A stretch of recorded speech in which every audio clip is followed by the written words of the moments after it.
통합 돌봄의 시대가 다가오고 있습니다. 2025년부터 시끄러웠습니다. 2026년 3월 26일 의료요양 돌봄 관련된 통합 돌봄 관련 지원법이 제정될 예정이고, 이때 방문요양, 방문간호를 시행하는 기관들은 어떤 역할을 해야 할까요? 제가 간호랑 요양, 목욕하는 기관을 운영하고 있다 보니까 그 통합 돌봄이 워낙에 이슈화되고 있는 부분도 있어서 저희 입장에서 어떻게 하면은 도움도 되고 돌봄이 필요한 대상자의 입장에서도 어떤 식으로 보다 도움이 될 수 있는지. 우리가 그렇잖아요. 국가에서 주관하는 사업은 정부의 흐름을 따라갈 수밖에 없습니다. 아무리 비영리 사업이라 하더라도 수익이 안 나면 기관은 문을 닫을 수밖에 없잖아요.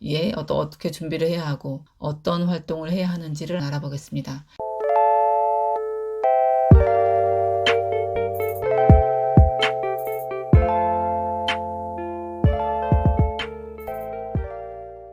통합돌봄은 의료, 요양, 돌봄 등을 지역 단위로 통합 제공하는 전국적인 정책이죠. 기관의 역할이 보다 확장되고 다직종의 협력을 중심으로 변화하는 방향이에요. 그러면 통합돌봄 제도의 기본 방향이 뭘까요? 이런 통합돌봄이란 노인 및 장애인이 본인이 그러니까 자기가 살던 곳에서 필요한 돌봄을 계속받을 수 있도록 의료, 요양, 생활 서비스를 거주지 중심으로 통합 제공하는 시스템이죠. 보통 에이징 인 플레이스라 해서 AIF라고 보통 부르기도 해요. 본인이 살던 곳에서 돌봄을 계속 받으면서 일상생활을 유지해갈 수 있는 제도. 이게 바로 통합 돌봄이 되는 거죠. 그러면 2026년도 제도의 변화를 보면 단순한 방문 요양, 방문 간호 이런 넘어서서 지역사회 통합 지원 구조로 전환이 됩니다. 지자체가 대상자를 발굴하고 지원 계획을 수립하고 서비스 연계까지 책임지는 체계가 마련이 되죠. 제가 보면은 그래요. 주변에 제가 이런 제도를 알아보다 보니까 얼마 전에 한국보건복지인재원도 그렇고, 그리고 지역사회에서 방문 진료를 하고 있는 의료진도 그렇고, 대한재택의료협회도 가봤었고, 여러 가지 방법을 봤는데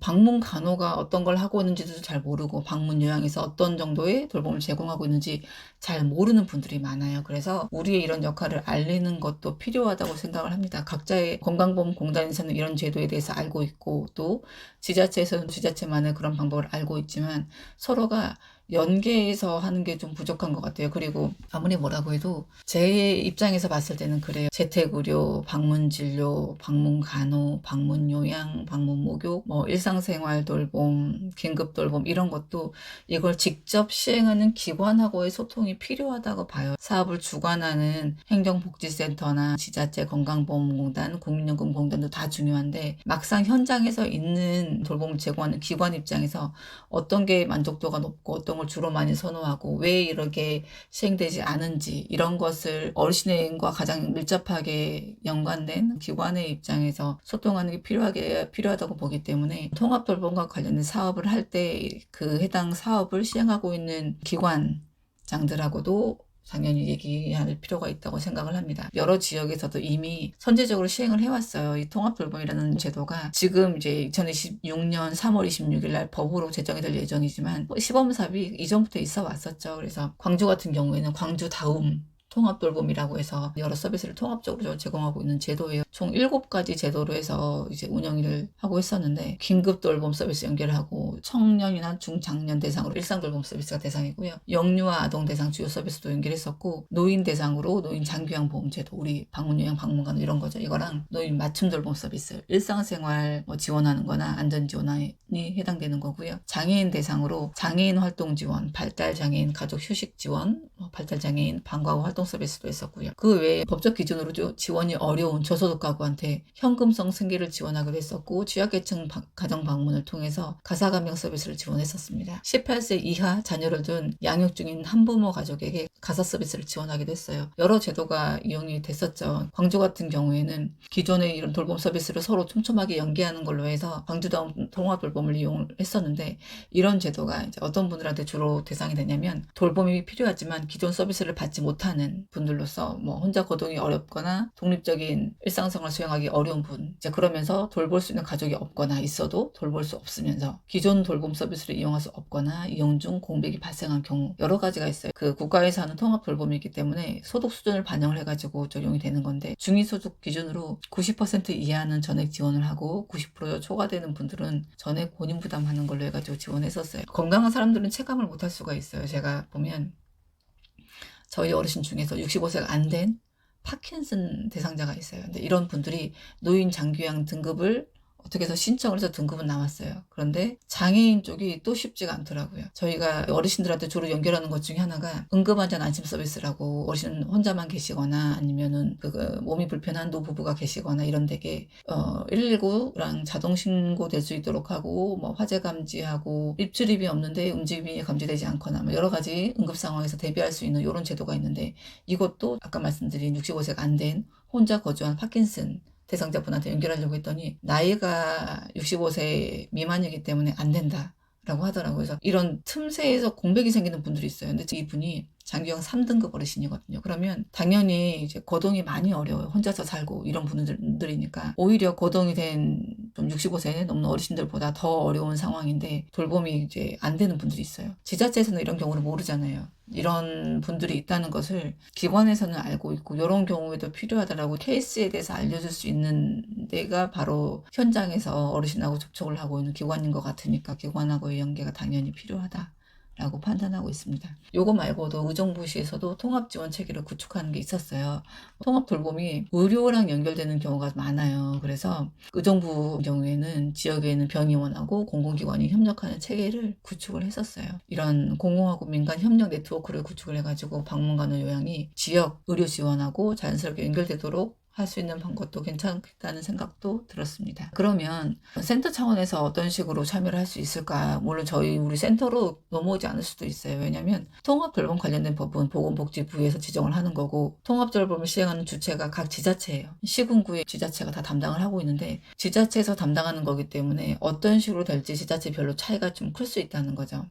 이런 통합돌봄이 일본에서 나오는 모델을 참고로 하는 거예요. 물론 이제 그거랑 다른 부분은 좀 여러 가지 있는 것 같긴 하는데, 일본에서도 현재 나오고 있는 게 케어 매니저가 나오고 있죠. 케어 매니저가 어르신별로 해당되는 돌봄의 방향을 이제 각 그 돌봄 제공하는 기관에 연계하는 이런 역할을 하는 건데, 그리고 서비스도 계획하고 평가하고 다른 뭐 의료재활복지와도 연계할 수 있는 이런 방법도 될 수 있지 않을까 하는 생각입니다. 여러 의료기관들도 그렇고 보건소도 그렇고 연계가 될 필요가 있는 것 같아요. 그런 대상자 정보도 공유하고, 지자체 입장에서는 대상자를 발굴하는데 어려움이 있고, 우리는 이런 대상자는 있지만 대상자한테 필요한 서비스를 연결할 수 있는 방법을 잘 모르기도 하잖아요. 그러니까 서로가 네트워크를 연결할 필요가 있다고 생각을 하고 있습니다. 제가 이제 얼마 전에 저희 지자체에 있는 통합돌봄 담당 주무관도 만나고 왔어요. 근데 제 개인적인 생각에는 별 관심이 없어요. 그러니까 우리 같은 경우는 다들 생계잖아요. 돌봄 제공하는 입장도 그렇고 기관도 그렇고 다 생계형이기 때문에 적극적으로 임할 수밖에 없어요. 근데 제가 그때 느낀 바로는 담당 주무관분은 아직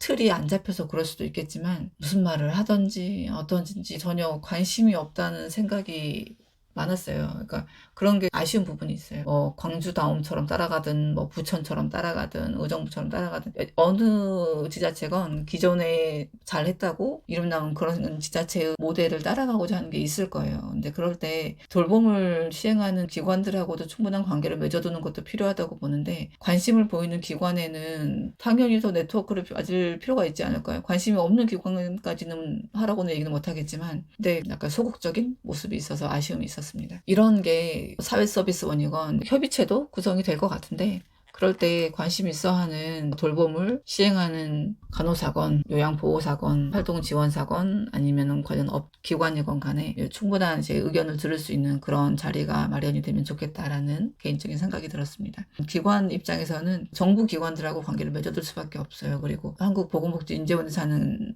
교육도 봤는데, 지자체에서는 의료기관하고 연계를 하고 싶어도 의료기관 찾기도 어렵다라고, 그 마음도 이해가 되는 거예요. 그러니까 통합돌봄에 대해서 관심이 있는 의료기관이나 장기요양 기관들이 있으면은 오히려 준비된 사람이 있다, 관심이 있는 사람이 있다라고 차라리 나를 드러낼 필요가 있다고 생각을 해요. 그래서 보건소랑 지자체 주무관도 마찬가지고, 아까 말씀드렸던 뭐 사회서비스원이나 내가 만약에 대상이 된다면 그런 거에 충분히 나를 어필할 필요가 있다 라고 생각이 됩니다. 가만히 있으면은 아무도 나를 모르니까. 그리고 우리 기관에서 시행하고 있는 제도가 뭐가 있는지, 방문 요양 기관에서 시행하고 있는 통합 재가가 무엇인지, 12시간 종일 방문 요양이 뭔지, 방문 간호에서 시행할 수 있는 간호의 행위 범위가 어디까지 되는지, 방문 요양의 범위가 돌봄에 있어서 어디까지 영향을 미쳐서 제공할 수 있는지도 현실적으로 접근해서 얘기할 수 있는 그런 중요한 이렇게 매개체가 되지 않을까 하는 생각이 있습니다. 목마른 자가 우물을 파야지 되기 때문에 우리가 지자체도 그렇고 국가 사업을 하고 있는 기관이니까 국가에서 하는 사업에 대해서 적극적으로 관심을 기울이고 또 나를 어필할 필요가 있다고 생각을 합니다. 방문 간호랑 방문 요양이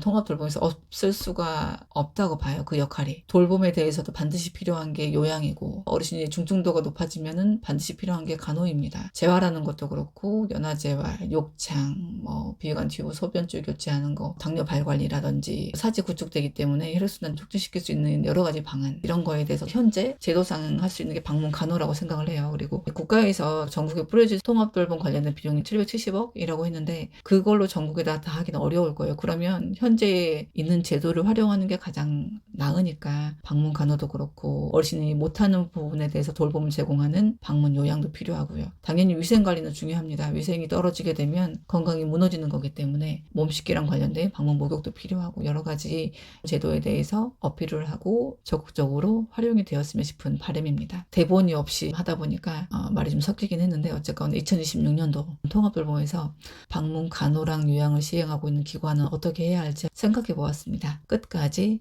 시청해 주셔서 감사합니다. 요기요양이었습니다.